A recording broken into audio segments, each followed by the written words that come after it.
Welcome to all the lap swimmers. If you're brand new, I'm glad you found this channel. I'm going to help you out a little bit.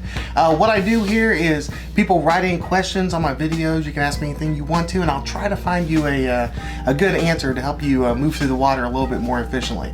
All right, well, this week's question is actually inspired by Sherry. It came from Facebook. And what she's wondering about is the breathing. Now, I know you guys have heard me say many times you breathe out through your mouth and in through your nose. But what Sherry's asking about is it really that critical if you're a lap swimmer to actually keep that in line? If you're extremely comfortable breathing out through your mouth and in through your mouth, like what's the big negative that's associated with it if you don't do it? Well, that's a great question. I know that this is one of those skills that some people may not feel comfortable with it, so they kind of push it aside. But it is one of those skills that you probably need to work on and get down, because it helps you to become a lot more efficient and it makes things more simple. I know you may think, like, because it's a habit that you have, that it makes it easier to breathe out through your mouth, in through your mouth, because it's easier, it's a bigger hole to breathe out and in through your mouth. So plain and simple, this is a habit. This is a habit that a lot of swimmers have put in place, and it's one that you don't like to play with or mess with, because it's your breathing. And you know, even while you're swimming, you know you gotta have oxygen. You don't want to play with that pattern. But it really is something that is worth your time to become more efficient and to become more comfortable in the water, to have the airflow to your body just moving in one direction, going in through your mouth and then out through your nose. Once you set that pattern, as tricky as it may sound at the very beginning, or it may seem, once you set that pattern, it is so much easier on your lungs and on your calmness and your fluidity in the water and everything. It's a big factor to just becoming an overall better swimmer. So Sherry, I hope that helps you out, and thanks for letting me use your question on this video. I appreciate it. But guys, let's get into the stretches and dry lands and all that good stuff. All right.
Hey guys, for gear this week we're going to talk about this little guy right here.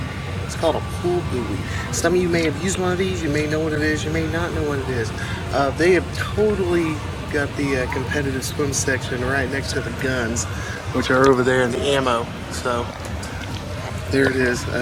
Haven't really seen it in that place in the store before, but I'm just in a regular sporting goods store. I'm in Dick's Sporting Goods, and I did find a pool buoy. I thought I was going to have to go to a specialty store, but it actually turns out that they had a couple here, but they've only got a couple, two, like literally two. So what these are used for, these are actually used, you put these between your legs, and it actually keeps your legs from moving. And you put them between your legs like this, and it allows you to do a lot of work on your upper body with your stroke, and it kind of keeps your legs, not only does it immobilize them, it keeps them still, but it also, because they're not moving, and a lot of times your legs will have a tendency to sink if they're not moving, it's, you know, it's a flotation device, so it actually keeps your legs on the surface. So I hope that helps you out. I'm actually going to get this. I'm going to buy this right here, and I'll send it out to somebody this week. All right guys, and the last question is actually from Endotype, and this swimmer it's more like an an approach to swimming that they're struggling with. But I figured it's good enough that I would mention it here, because a lot of swimmers probably are suffering from the same thing.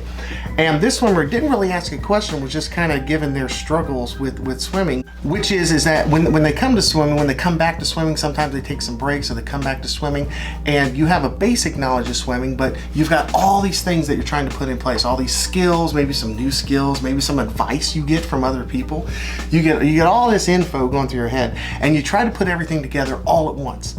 And you kind of, everything gets all clustered, and everything, you know, gets all funky with your stroke. And he was hoping or wishing that actually doesn't happen, but it's a stumbling block when they first get in the water. And I know that a lot of swimmers actually try to do that. So here's my advice: if you're one of those swimmers that gets in the water and you've got advice, maybe even from me, going through your brain about your arm stroke or your hand entry and your hips and your kick timing and all this balance in the water and all this different kind of stuff, and you got it all, and you're trying to do it all at once. Don't do that. Pick something. I mean, life is long. You've got a long time to get this stuff in place. Pick one thing. Pick one thing a week if you want to. And just work on your hand entry if you know that that's an issue. Just work on your breathing if you know that that's an issue. Just work on your hips, your kick, your balance, and all these skills that are out there. Pick one and just work on it until you feel like you got a grasp on it, and then move on to something else. If you try to do too much all at once, oh, you're making it difficult, because swimming is an extremely technical sport. When you get into the technical side of it, you've got advice coming from all over the place as to how to do things proper. And a lot of that proper advice that's coming from people that even know what they're doing, you know, somebody that's a coach like me. I mean, you've got coaches out there that'll tell you totally different things, or they'll give you a different approach, and it may work for you. So just pick something, and don't let too much advice get in your brain and cause you stress or anxiety, or not even allow you to swim. All right, that's not what lap swimming is all about. It's supposed to be something that's a stress reliever and keeps you in shape, and, you know, gives you some goals and some accomplishments along the way and all of that. So I hope that helps you out.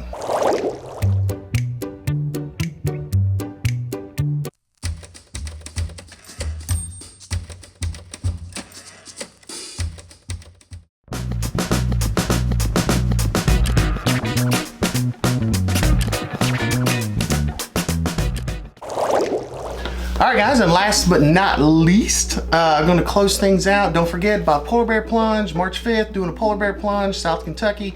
You guys want to help support me? Link is below. Don't forget about that. Also, got a new product, which I talked about on the gear. Hope you guys didn't tune out or minimize me during that section. But about pull buoys. So I've got one right here. This is the one that I got today. And this is not speed over tier. This is a little bit more of a generic version, but it's fitness gear. But they only had 2 that were left. I was actually surprised that I found one. So if you want these, Facebook this video, be the first one to say, Aaron, I've been trying to get the goggles. I've missed them every week, but I want the pull buoy. Mail it to me.